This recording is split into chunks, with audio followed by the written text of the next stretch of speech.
Hello and welcome to another episode of our Brothers Creed podcast, where we inspire fathers to build the blueprint for the next generation. We are the Thomas Brothers. I'm Jared. And I'm Ethan.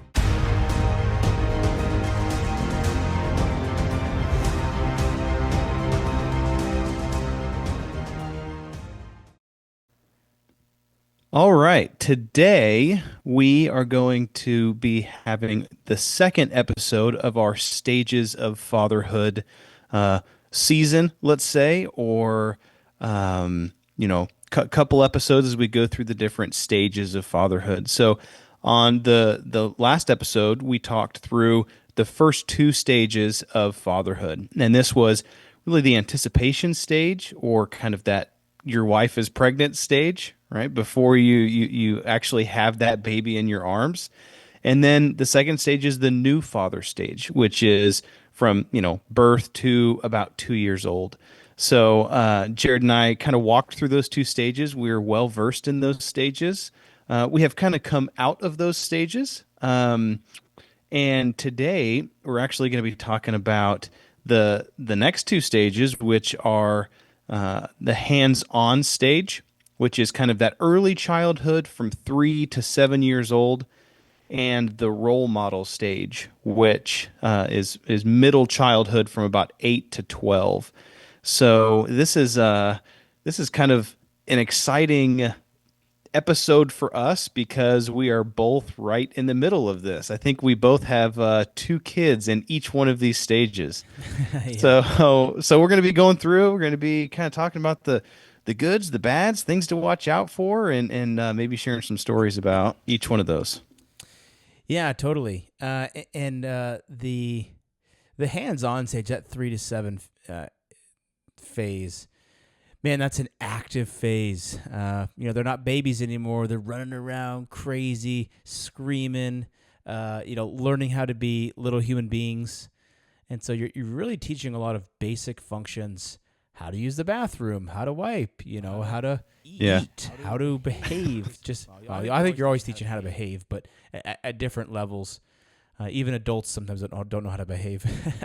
But you're teaching a lot of basic human functions that are critical to further development. So it's a critical stage, and this is that pre-K to kindergarten, first grade range right now.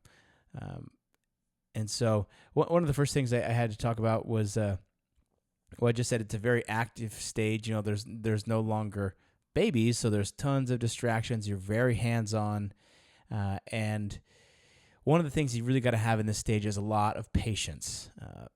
These kiddos will test your patience like nothing else. With getting into stuff, man.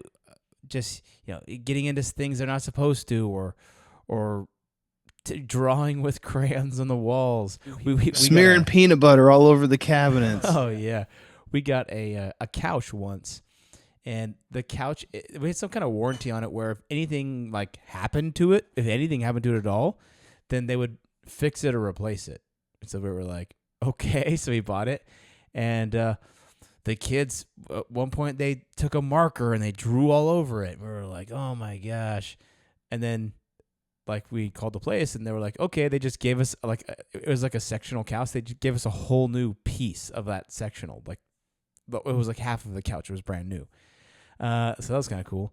And then, just they'll get into everything, and you'll go to the back, you'll go walk down the hallways, and you'll see hand marks all the way down the halls. Well, at least for me, I have all boys.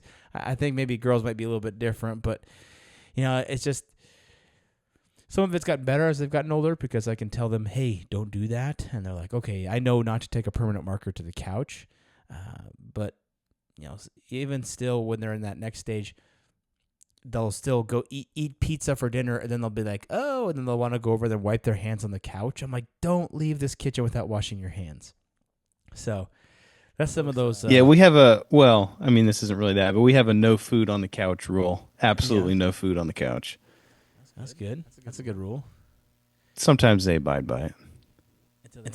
until you're like one time they're like, "Can we please have popcorn?" And you're like, "I guess." And then there's popcorns in the crevices of everything. You're like, "Why did I allow No, that?" we have a like a big jean blanket. It's like a picnic blanket, and Okay. we'll lay that out on the floor in front of the couch, and then we'll be Yeah. like, "Hey, you guys can sit on the blanket." Yeah. One of the things I noticed at this stage is that something that I've done some research on and know that developmentally is very important for kids, especially starting at this age, is just roughhousing with them as a dad. Just wrestling with them and there's a lot of confidence that kids gain through roughhousing. They It can be an anxiety reliever for the kids, and it helps them more easily manage their emotions. It can help them more easily read the emotions of others. One of the things it can do that I specifically do with my boys is I'm like, it's all you guys against me. And so they kind of team up and we have kind of a large living room area, and they'll go off to the side and they'll all huddle together and they'll come up with a plan. And then they'll come over and they'll try to attack me. And usually what the plan consists of is the middle child, the youngest, he doesn't quite get the plan yet, but the one that's a little bit older than him, he's 7. He'll come over and he'll do like a dance in front of me. Meanwhile, the sharks circle, and then the older two, they'll circle around the back, and then they'll try to wrap me up in a rear naked choke or something like that while I'm not looking, or while the younger one is distracting me. And so I think it's fun that they just they have that teamwork to defeat Dad. I think also it builds a sense of self-control. When we're wrestling, there's moves that we do and there's moves that we don't do. We don't punch people in the face. We're not kicking people. We're not. Sometimes I'll like pull on their toes and I'll say, "Oh, Tobins," and they're like, "No Tobins, Dad. No Tobins this time." And so, all right, no Tobins, and I won't do that. Or sometimes I'll tickle them and they're like, "No tickling," and so I won't tickle that time. And then I'm like. And then sometimes I'll wrestle them and do jujitsu, and they're like, "No jujitsu." I was like, "Jujitsu's wrestling." But yeah, so I think that in some ways it helps them learn boundaries when you're fighting and things like that, and when you're having fun. You can still have fun while having certain boundaries in place so that nobody gets hurt. So you're not slamming your brothers against the wall or doing anything like that. We can have fun and play rough within a certain range. And so I love to wrestle with my boys. I do it nearly every day. And my youngest one, who's 4, he asks almost every day, "Dad, can we wrestle? Dad, can we wrestle?" Every time he gets his pajamas on, he's like, "Dad, let's wrestle." And so it's a great time, great bonding time. It also just kind of gets them out of my wife's hair for a little bit. Yeah, I remember growing up, I playing a wrestling game with Dad where he'd lay down and he'd like, each kid can, like gets like a limb, right, an arm or a leg or whatever, and we'd try to pin him down, and then he'd be like, "Okay, now I'm gonna try to get up," and you have to like hold that leg down or like make it so he can't get up. I remember playing that, and yeah, it's just super important to just roughhouse, right? I mean, it's an awesome way for kids to explore kind of their own body, and I like that, the kind of the self-control aspect of it. Yeah, there's learn not to just like double knee jump right into somebody's back or whatever, and it's just like That has happened, but luckily I'm young enough and they're weak enough so that I can absorb it. yeah, yeah. And then I'm Or like, okay, don't do that again. we'll play this game where the kids we have like these really plush pillows on the couch, and I mean they're like thick, and so the kids will hold them up to their chest, and I'll like punch the pillows, and I mean like I'm like wailing on these pillows, and it'll like make them fly back or whatever, and they'll fall over, and it's a fun game. But I don't know, a couple months ago we were playing that game, and my one son, he dropped the pillow right as I went to punch it, and I tagged Punched him him. straight in the I chest. tagged him right in the chest, and it was just like, oh, it was not good. Don't drop But your shield, man. yeah, we laughed about it about 30 minutes later. That's gonna happen if you don't clean your room tonight. He Yeah, felt we've gone. Go ahead. I was gonna say he felt almost the full force of Dad's wrath. Well, I We're guess throwing haymakers on this thing. there was no wrath behind it, but Of Dad's strength. yeah. Pillows are a funny thing because we've gone through different stages where pillows are free game, and I'll take the pillows and I'll just like chuck it at their feet. So they'll be running from me, and there's nothing more satisfying than taking the edge of a pillow and flinging it right as their forward step goes, and yet knocks that foot out from under them, and then they just land straight on the carpet. It's pretty satisfying to see an effort, across the room do that from throwing a pillow. So sometimes we'll throw pillows. Sometimes my wife's like, no throwing pillows. But I think if I was to get some advice to the ladies out there, wives, mothers of children, I would say, buy some cheap pillows. They'll be thrown around for a few years. They're not going to be thrown around when their kids are teenagers. So just buy cheap pillows for a few years, and then you can buy those expensive, nice pillows for your couch. Yeah, let them throw pillows. Although what I don't like is whenever they play the floor is lava with pillows and they're jumping on them from pillow to pillow. I don't like that. Yeah, well, just like feet on pillows. Yeah, But if you get the ones I'm like where you I can put my head on that and your feet stink. So you got to get the pillowcases you can take off and wash in the washing machine. yeah, That's a must-have. Do not buy pillows that do not have like covers on them. yeah. So that we went off on a way tangent there.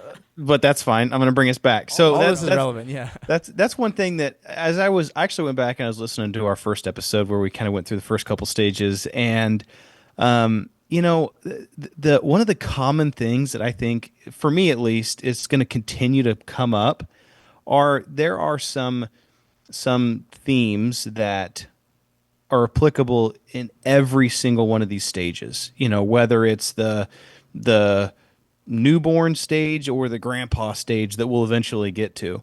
And one of those biggest things is time. Every stage of fatherhood, time is so important. There's ups, there's downs, there's goods, there's bads of each one of these. I kind of wrote them as like there's roses and there's thorns in every one of these areas.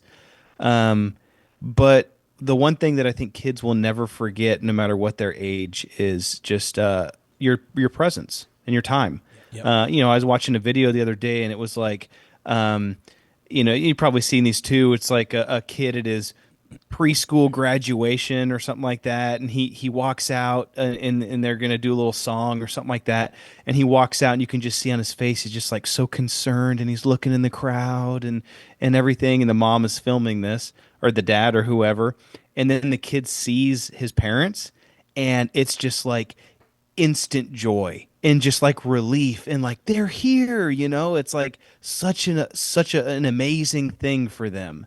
And I saw it today. Today is actually my daughter's birthday. She turned 6 today, and we went, and my wife and we both went and had lunch with her at school, and took donuts for her class and stuff. And whenever we got there, I mean, that's just an awesome stage. So she's kind of in that hands-on stage. But that's one thing, is that you, at this age, she's 6, but from kind of 3 to 7, you are your kid's absolute hero. I mean, it's like we walked in the cafeteria and she saw us and she was just like, "Mommy, Daddy," run over and hug and kisses, and like they're so proud of you as their parents and everything. It's just like you can't do anything wrong, and it's like you're their absolute hero, and I really feel that. And so they constantly want to be around you.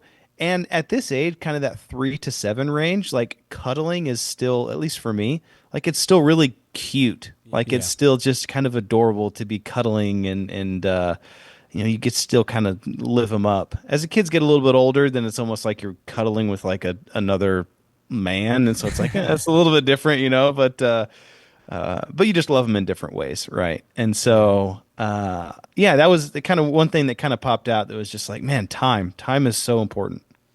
And showing up too, like you're exactly right. That's so like we had a similar experience recently where I was like the mystery reader for my 6-year-old's class, and I went in there, and a parent comes in and reads a book to him for like 15 minutes, and my son saw me, and he's like, what was funny is he was like, oh, everybody always freaks out. So he was like trying to be like all cool about it, and he was just like, he just kept a cool face and walked up to me and gave me a hug. But I could tell he was so excited. He was screaming on the inside. Yeah, he was just trying to be cool. He's like, some people are yelling and screaming, and he's like, I was just being cool, Dad.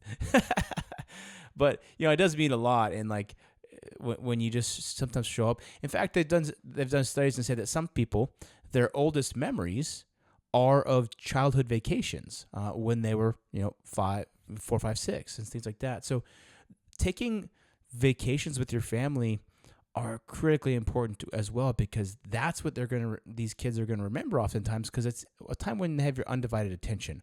Also, it's not just the mundaneness of regular life. So when you think about vacations, try to do lots of small vacations. Don't just do like one giant vacation, which is like can be very expensive. Do lots of little vacations where they can remember different things. And so it's like, oh, remember we went to this place in the mountains, or remember we went to the beach at this place, or remember we went there. And it's fun to create different experiences. We went to the mountains for I think kind of in October. We try to go in the fall of every year. Last year we were going to hike, and McCoy, he was like he's my littlest. He was all the way at the back walking. We were walking up a trail, and he's like, look, a snake. And there was a snake right there on the trail. And this was like mid-October, so I was actually surprised. And he's like, a snake. And we're like, oh my gosh, it was right there on the trail. And he just saw it. And he still, that was a couple months ago. And he's like, remember when I saw that snake on the trail, And so those are definite memories that these kids will have, and they'll take with them forward with them, and it's outside of the normal mundaneness of life. So definitely go on short vacations. It makes a big impact. Yeah, for sure. One thing that I have noticed in this age range, kind of that 3 to 7, is that a lot of people talk about like, oh, the terrible twos and stuff like that. We didn't really have like terrible twos. It was more like, I don't know, tyrannical threes, I guess. I don't know. It was kind of like that 3s and 4s age is where they really, at least my kids, really kind of got whiny. It's just like, it's like, oh man, like my 4-year-old right now. Well, he turns 4 next week, and he's just like, I don't wanna. He's in like an I don't wanna phase. And it's like, I don't freaking care what you wanna do or don't wanna do. And it's like in the morning, my wife goes to the gym with some of her friends, and while they're working out, they have kids that are his age as well, and he's great friends with those other kids, and they get to play in the kid area while she's working out, because he's still in preschool and only goes twice a week. So on the other days, he can go hang out, and every morning it's like this huge fight of, I don't want to go to the YMC. He says the YMC way. I don't want to go to the YMC way. And he's like, I don't want to put my pants on, blah, blah, blah. And then it's like, and then my wife is like, every single day, the second he sees his friends or gets in there, he's like, yeah, he doesn't want to leave because he's having so much fun. Yeah. And it's just like, it's hard for them to, I guess, comprehend like what's going to happen next. And so they're just like, I guess, really kind of in that moment focused. And it's like, if you get your pants on and you get in the car, then you get to go play with your friends for an hour. And then he's all sad to leave. He doesn't want to leave. So that was kind of a little bit hard about kind of the early stage of this kind of early childhood of the kids really just kind of, I don't know, finding their voice, let's say. Yeah. Well, I think that part of that is developmentally, they're going through so many changes. From 3 to 7 years old, there's so many different developmental milestones that they reach, just how their brains are growing, the way that they're thinking, their speech. I mean, some 3-year-olds don't even talk yet. And so that is and so they can be really frustrated because they want something and they can't articulate what they want or how to get it.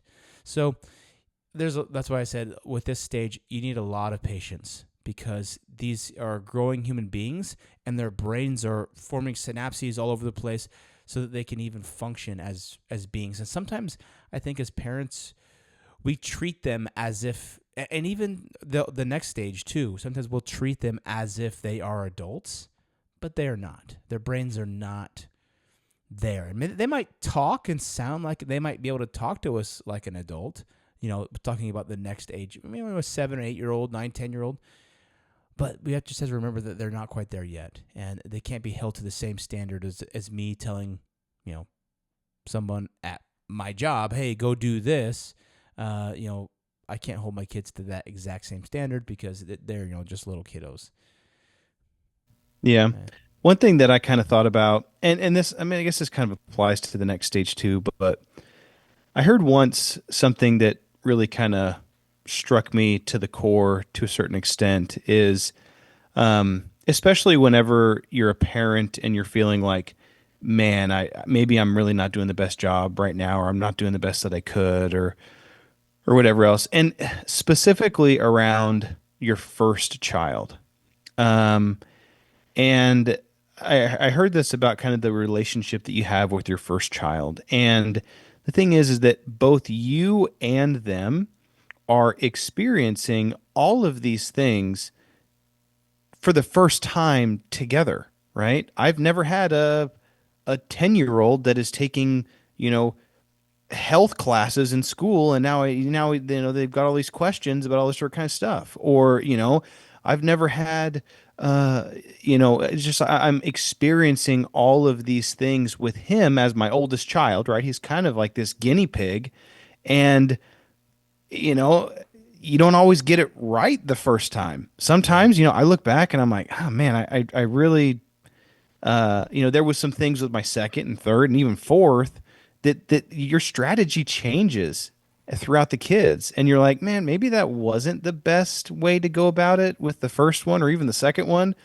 And then you're like, well, by the, third or fourth one, maybe you're making a little bit more, maybe calm or self-conscious decisions, or you're like, hey, I already went through this once or twice or three times.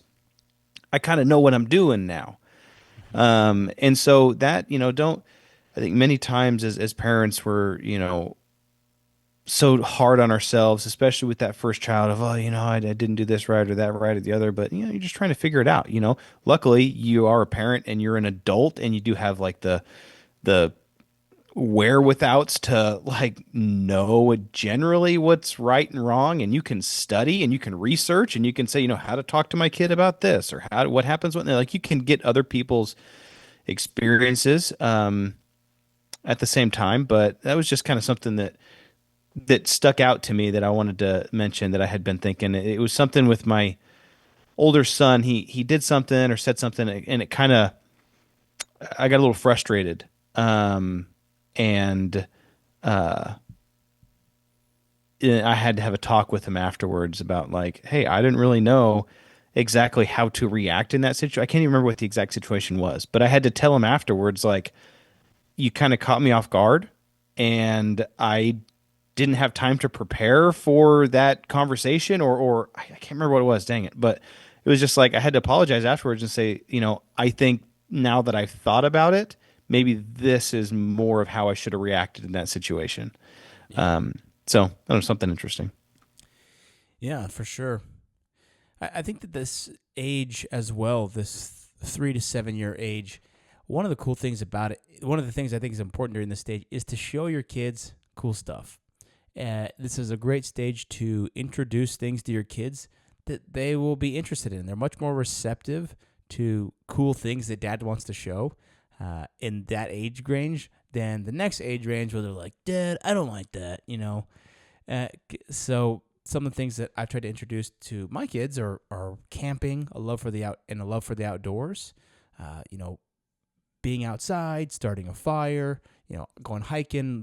Ethan and I went backpacking this past fall on a backpacking trip, and Ethan brought some flint and steel, and all the kids were able to start a fire with flint and steel, and we had to hike in all of our water and hack in all of our stuff, and it was about a mile in. a mile out, and so it wasn't too bad. But for these little kiddos, it was good. Like everything you got is on your back.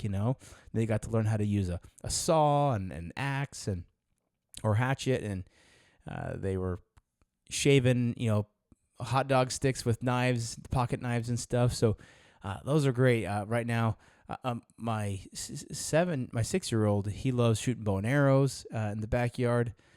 But the older ones, they're like, man, I don't really care to shoot bow and arrows. It's not that cool, Dad. But my 6-year-old, every single time he's like, Dad, let's go shoot BB guns. Dad, let's go shoot bow and arrows. He just keeps asking, and so I think I one would of say the introduce this stuff younger. Yeah. Well, and it kind of goes back to that time aspect. And I think one of the funniest parts of that trip that we went on was when they had those glow sticks, and it was like pitch black dark, and they had like strings attached to them, and they were flinging them around, like swinging them and then flinging them up into the air. In They the thought trees. they thought that was the funniest thing in the world until they started getting them stuck in the trees. And Yeah. then it was just like, oh, geez, but they were just laughing so hard. And I just remember thinking, like, it's kind of thing. It's like, oh, if they get stuck in the trees and they're going to lose them and they're going to cry or whatever else, or we have to go climb up the tree and get them. But at the same point, it's like they were having so much fun that it was just like, oh, man. Yeah. Yeah. And then you did end up climbing like freaking 20 feet up into a tree to shake the thing down. But yeah, that's fun. And like, if you don't do these things when they're younger, then they're just kind of like, oh, it sets a pattern for later. So I would say definitely do that. Yeah, that was kind of my thorn of this age was it seems like this is kind of the age range where kids start to think that their parents are like quote unquote lame. It's just like, oh, you're so lame or whatever else. And so, not that you're like starting to lose them, but I think this age is really when your kids, or at least I can see, how we talked about kind of your kids you are your superhero to your kids whenever they're in the younger age. Yeah. And in that age specifically, like I can get really frustrated and kind of snap at my 4-year-old, and it'll literally be like 5 seconds later, and he doesn't even like remember that I did that. Yeah. And they're quick to get over things like that, and they just go back to just feeling that love, and we can give them that love. But it was kind of this 8 to 12 is kind of where I feel like kids really pick up on your emotions. They can sense your frustrations. They're starting to kind of get those emotional cues, and maybe even pick up a little bit more on sarcasm. And so they're just more sensitive to things. And I've even it's even happened to me where I get frustrated and I snap at one of the kids that are in this age, and like they're like mad at me for the rest of the night. Yeah. And so, most of the time it doesn't last that long, right? It's the next morning that he completely forgot about it, but it sticks a little bit longer. So I have to be a little bit more careful on how I present my emotions to them. Just because they're gonna take it a little bit harder, or maybe a little bit closer, feel it themselves. Yeah. Yeah. It's such a, yeah, you're right. Kind of towards this older age, and as we kind of move into this next stage here, it's funny you mentioned like understanding sarcasm and things like that. Like I was talking to the boys tonight, and we after jujitsu, we took them to jujitsu, and they were talking about etiquette after you roll with somebody. What do you say? What do you not say? Because my 6-year-old was like, "Heh, I beat you" to one of the kids, and I was like, "That's not how we act after we roll with someone." I was like, it's nice to give the person you rolled with a compliment. I always try to give someone a compliment. Hey, nice sweep, or nice this, or great energy. Thanks for the roll, that kind of thing. Say something nice. And then my 8-year-old was like, yeah, like maybe you could say, nice try. Good luck on your next roll. And I was like, no, I wouldn't say that. Nice try. Good luck on your next one. Yeah, it's just like that doesn't sound. I know what you're trying to say. So like they're on the cusp of understanding like this sarcastic tone, but like they don't really mean it. So like he was trying to be genuine by saying that, but I was like that would actually come off kind of like nice try, So I was like, just say good roll, the good energy or something like Yeah. that, Well, it's like whatever. sometimes it's not what you say, but how you say it. Yeah. That's like definitely at this age range. It's like, yeah, you need to be careful with that. Yeah. So, one last thing about this for this age group, and then we'll go on to the next one. I said some of the challenges are tantrums, sibling rivalries, teaching them to be independent. Those are some main challenges. But also just teaching them how to be a human being and how to act. At this age, you got to teach your kids how to act in public. We don't scream. We don't throw temper tantrums in the grocery store. When we're in a restaurant, this is how we act. And we don't throw stuff. We're not being loud, obnoxious. You're not the only ones in here. And so it might be tempting to just be like, oh, let's not take the kids to the restaurant or whatever. But you need to take your kids out so that they can get experiences behaving or having opportunities to kind of learn where the bumpers are, or the boundaries are within those environments. So I would say definitely don't. You have to expose your kids to these things so that they can learn how to act. And by shielding them from that, you're just simply delaying the process. Or you get some of these kids who have been shielded or in a bubble, or back in our day it used to be all the homeschool kids, where they just have no idea how to act because they'll go somewhere and they're acting like a wild man or acting crazy, and you're like, hey, dude, you just got to chill a little bit. And it's because they haven't been in those environments and they don't know what to do. So let's go on to the next one, the role model stage. This is age 8 through 12. You want to kick us off, Ethan? Yeah, well, I already kind of Oh, shared quite a okay. bit of stuff in this area. One thing that I hadn't shared yet was this was kind of the stage where I felt like they were picking up a little bit more on your cues and holding grudges a little bit more. Okay, yeah, yeah. But one good thing for me is that I love about this stage is that I feel like this is the age where the kids really start to find out what they like, or maybe what they're good at. And it's like an exciting time for them because they're kind of really identifying some of their interests and their hobbies, and they have potential of like actually starting to like practice and get good and kind of start to excel at something. And obviously this can happen in the earlier stages too, but this is kind of 8 years old almost. Maybe and I'm not even specifically just talking sports, but anything. It could be anything from, you know, coding to soccer. Yeah. And, they really, I feel kind of that 8 years old kind of take off and have the potential for some pretty exponential growth when it comes to, exploring things that they like. So that was Yeah. kind of something that I thought was kind of cool about this age range. Yeah, I had a couple things here. Your kids become more aware at this age. Your kids are becoming more aware of what you're doing. I think at the first they're more just focused on themselves, but now they're looking at you more and to say, what is my dad doing? What is my mom doing? They can sniff out a hypocrite from a mile away. How come you get to do this, or how come you get to? Well, and sometimes it's just because I've paid for this and it's my house, or but typically I try to have logic on my side, and I don't just pull the I paid for this card. But that's a big responsibility because they're watching you now. They're not just listening to what you're saying; they're watching your actions because they can tell. Dad says it's important to clean up, but he never does clean up. So a couple things that I would lay out is one: are you helping clean the house? Or when you tell your kids to clean your room, is your room clean? When you tell the kids we've moved to a system where the kids fold their own laundry, and they're responsible for doing their own laundry. Is that something that how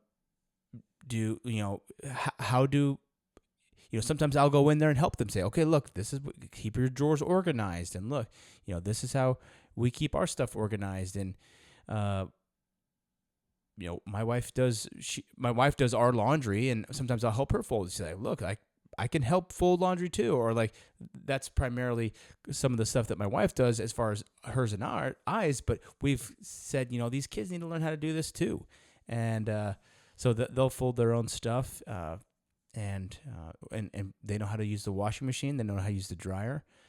So those are important. But also, I think that at this age, something that's critically important is them seeing you. I mean, we're young. Ethan and I, we're young. We're not like in our 50s. A lot of folks who have kids in this age, they might be in their 40s or 50s, but they're looking to you to say, are you challenging yourself, Dad? You keep saying that I need to try new things. You keep saying that I need to challenge myself.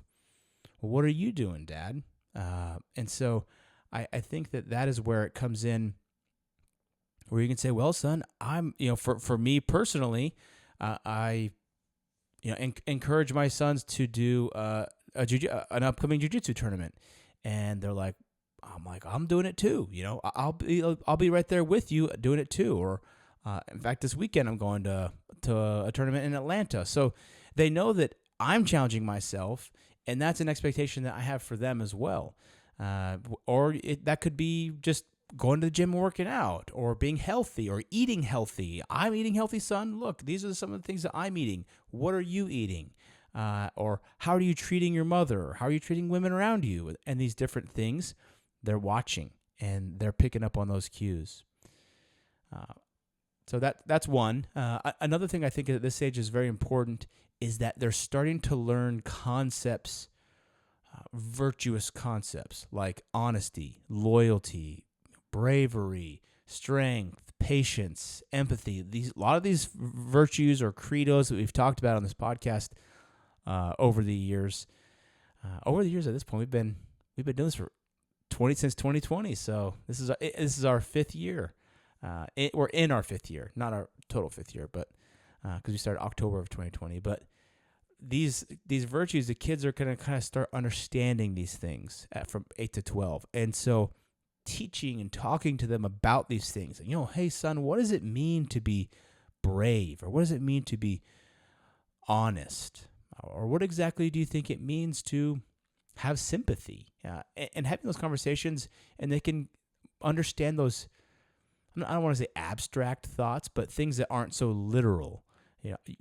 Patience is not patience. I mean, it's not like a literal thing. It's just like something that you do or something that you have.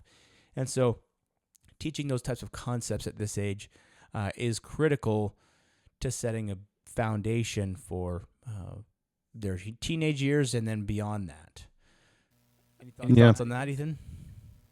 Yeah, no, I couldn't agree more. This is the age where I have felt that my two older boys are in this age bracket from 8 to 12, and I feel like this is the age where they're really just becoming more independent. Yeah, they can. If I just dump a pile of clothes on their beds, they can fold them and put them away.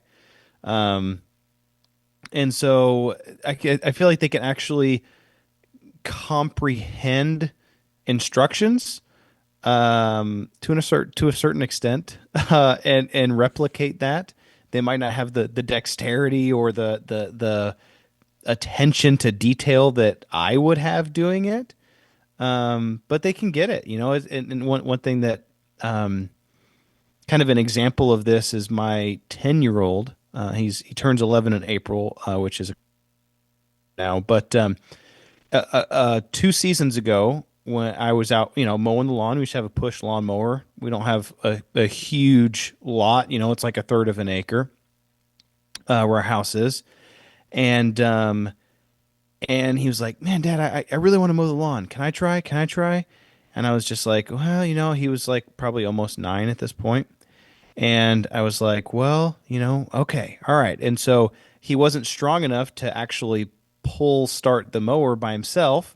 So I would pull the mower for him, and then, he would push it, and I would kind of walk alongside him and explain to him, you got to you got to keep your line straight. You got to keep your wheels in the tracks of the line you made just next to it, and do this and that, and then I started for the next couple Saturdays, or every time we mowed the lawn, I would let him do it, but I would kind of walk along with him. And then I really felt like he started to kind of get it. And so now it was just like, well, I would have still have to pull start the mower for him, and then he would go, and I would just make sure I was like outside, right? I was in either in the garage or I was in the yard, and just kind of there whenever he was doing it. But this past year, we're in winter now, but this past year, I was literally just like, "Hey, Nixon, can you go mow the lawn?" He's like, "Oh yeah, Dad, I got it." And so he would just like literally, I was at work and came home, and the lawn was mowed. And yeah, it wasn't like Dang. as good maybe as I would do it, but it was done. I wasn't even here when he did it. Yeah. And I came back and man, the lawn was mowed. He still can't start the weed eater, but that's a little bit more difficult. So probably what I'll do is I'll train him on the weed eater next, and then his little brother, who's almost who's 8.5, right? He'll start pushing the mower while his brother weed eats, and so Yeah. I don't know. It's just been kind of this cool thing to see his growth over that time period, and kind of his independence. And a lot of times he's like, "Hey, Dad, can I go mow the lawn?" I'm like, "Sure, dude. Go mow your heart out." Yeah. Um, which is kind of cool. Yeah, it's cool. Yeah, totally. I mean, I remember when we were young, we had a mowing business, and one of the guys we mowed for, he had like two sons that were our same age, and they wouldn't mow the lawn. And I, I could tell that he was like, I was, in fact, one time we asked him, I was like, how come your sons don't mow the lawn? Well, they're allergic to grass and all this kind of stuff, and it sounds like they're just wimps. He had a bigger lot too. And remember, there was so much We dog charged crap in that backyard. $30 for that back lot. Oh, I thought it was 30. 50. I thought his was 50. Because it was like that corner lot and it was super long, and there was Yeah. a dog in the back that there was always poop back there. Yeah, they made us. We charged them extra to pick all that up. Because I was like, bro, we can't be. Because at first we were like mowing it, and it's like stepping all this stuff. I was like, bro, you got to clean all this stuff up. And then he's like, oh, I was like, we'll charge you extra to clean this up, but then Yeah, then we gotta I mow the remember lawn. we'd scoop it and we'd throw it over the fence. Remember Yeah, yeah. that? Not into the neighbors. It was like a bunch of woods back behind there, but we'd throw it over the fence into the woods. Mr. Hicks, that was his name. Yeah, Yeah. yeah, yeah, man. Good times, but it's fun. One thing too that's kind of interesting is that I've started to. I think Dad did this with us a little bit too, but um, the kids are they're kind of growing out of the spanking stage, right? So not that it was like huge spankings anyway, but like um, whenever they do things, they're just kind of like I don't know that deserve some sort of corrective action. I have started letting them just suggest their own punishments. And so that's something that I've recently started doing. I'm like, all right, well, what do you think a fitting punishment for this should be, or I a don't fitting know. consequence? Lock me in my room and let me watch TV for 2 hours, I guess. Well, and it's funny because my 8-year-old, he got into like some candy that was on the counter, or some dessert thing that was on the counter that we were supposed to have later, and he got into it and ate some of it. And and I was like, dude, what's going on? And he's like, oh, did you get into it? And he lied about it first, and then one of his siblings was like, yeah, I did. I saw him eating it. And so finally, it kind of came around, and I was like, dude, I was like, well, what do you think your punishment should be? And he was like, I think probably like 4 weeks without any treats. It's just like I was like, oh man, you went like you went deep on that one, and so I kind of I was like, yeah, that would be a good one, and so he didn't eat that much of Yeah, it. yeah. He just got into it, which I didn't want him to get into it, and so I kind of like brought that one back a little bit, and I was like, well, how about we do like 2 weeks, because typically on Fridays we have like an actual dessert with dinner. Yeah. I was like, you 2 weeks of no desserts on Fridays, and he was like, oh no, okay, And then my other son, we have this little game console thing, and I told him to turn it off, and he was just like, oh wait, 1 second, 1 second, 1 second. He gave me the 1 second a couple times, and I was like, That we ain't one got second buys you about 30 seconds, dude. we ain't got no 1 second, Dad. When I Yeah. say turn it off, you turn it off, and um and it was kind of a similar situation. He was like, oh well, maybe a week without playing the game, and I was like, okay, and he was like, oh, well, I think maybe I went too hard. I think I went too much.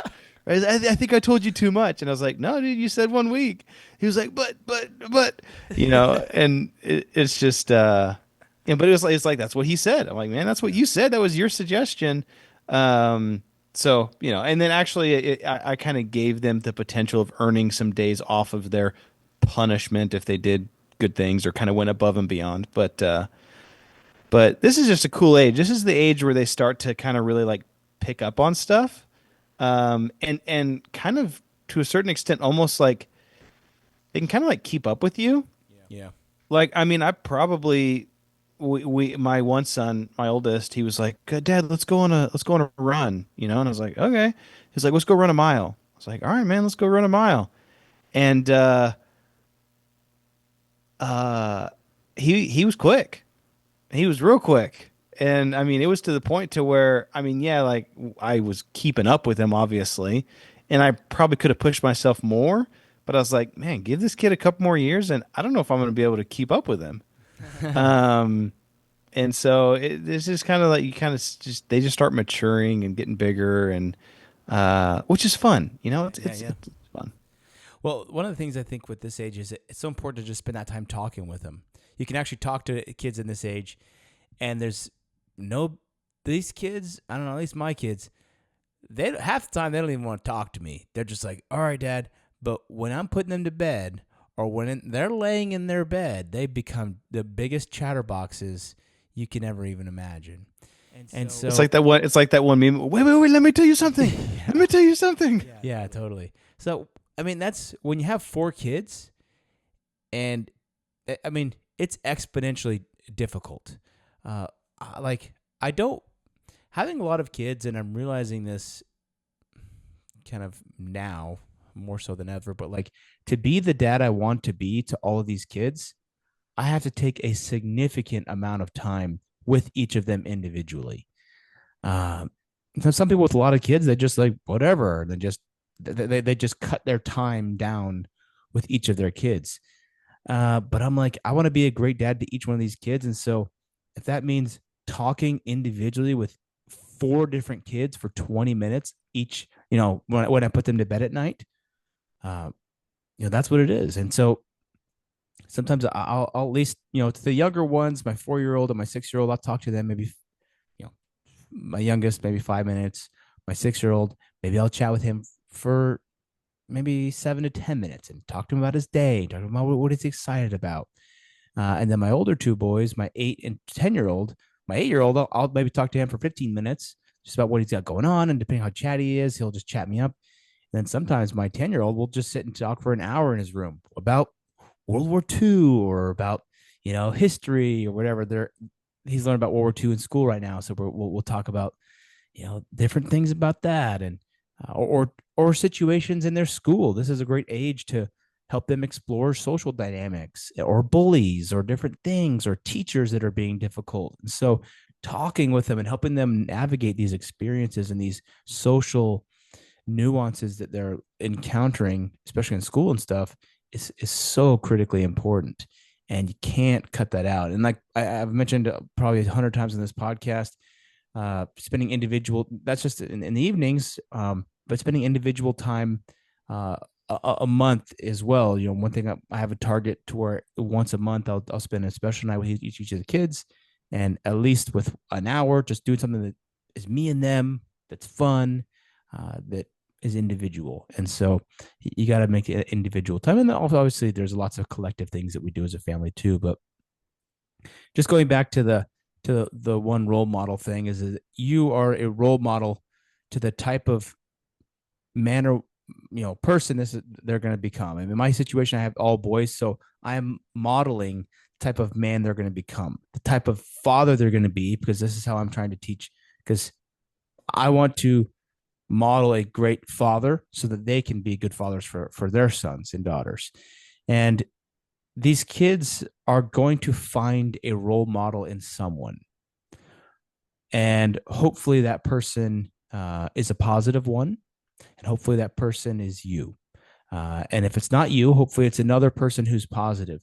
But a lot of kids, especially in the 8 to 12 teen range, if they don't have positive role models in the family, they'll adopt negative role models. Maybe, some local gang leader or some thug or that's, some rapper who's living fast and furious, or or like a criminal or somebody who's, you know, a bodybuilder who's juicing up so much that they're going to be dead by the time they're 30, so there's there's so many distractions out there, especially with social media, that everybody's clamoring for attention. And for little kids, they're looking for those role models. So I would say, be that role model. And you don't have to be the only role model, but point your kids to also other positive role models that are out there. This person, they worked hard to get where they are, and they've accomplished this, and that, and they're doing this, or this other your friends. We have some friends down the street, two other boys, and their dad is someone that I'm friends with, and like, hey, he's a great dad. He does this, and you know, it's important to so they can see other good men as well, and women. Uh, but if you don't direct them or you don't be that role model, it could be the situation where they're adopting someone that's not, and that's not the path you want to set your kids down. That's not the blueprint we're trying to build here. Yeah. This is about the blueprint we're trying to build, and you've got to be active about it. Yeah. That's awesome. I think, I mean, Oh, there was so much, there oh, was so, something's up with the recorder. The card is full. Okay, well, we have the audio in here. Let's keep yeah. going. Uh, there is, there's so much in these stages because this is, we could probably talk about this for, I mean, this is literally where we are. And I think a lot of this is kind of how this podcast got started is we were kind of just sitting together one night. We were talking about fatherhood and we are talking about raising kids and we're talking about our experiences and we're like, man, we should record some of these conversations for other people and maybe even for our kids. I think Right. it'd be kind of cool for when our kids uh they look back and maybe they're kind of on the precipice of having their own kids and they can come back and listen to these um Yeah. episodes and be like, oh, these are the different stages of fatherhood. And this is what my dad's thought about. When I say dads, I mean like Yeah. brothers, dads, not like dads. But this is what our our parents thought about fatherhood. Yeah. And, hopefully they can be like, oh, yeah, I remember when dad did that. Or I remember when dad did that. And, it's kind of these positive lights. And so, hey, be active, be an active participant in your child's life as a father. And I think that is one of the greatest things that you can possibly do. Have a good attitude. Understand that it's a journey for you and your kids together. You're not going to be perfect at it, but study, try, do your best, and just love them.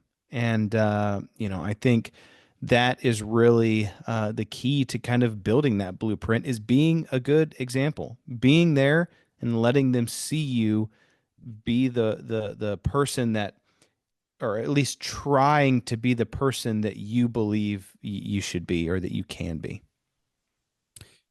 Yeah. Absolutely. Well, I think it's been a great episode, and I think we've got a couple, three more stages to hit, so we'll hit those next time. And please let us know what you think. Let us know if you'd add anything to this. Feel free to reach out to us on social media. We'd love to hear from you. And with that, let's build that creed together. All right, let's do it.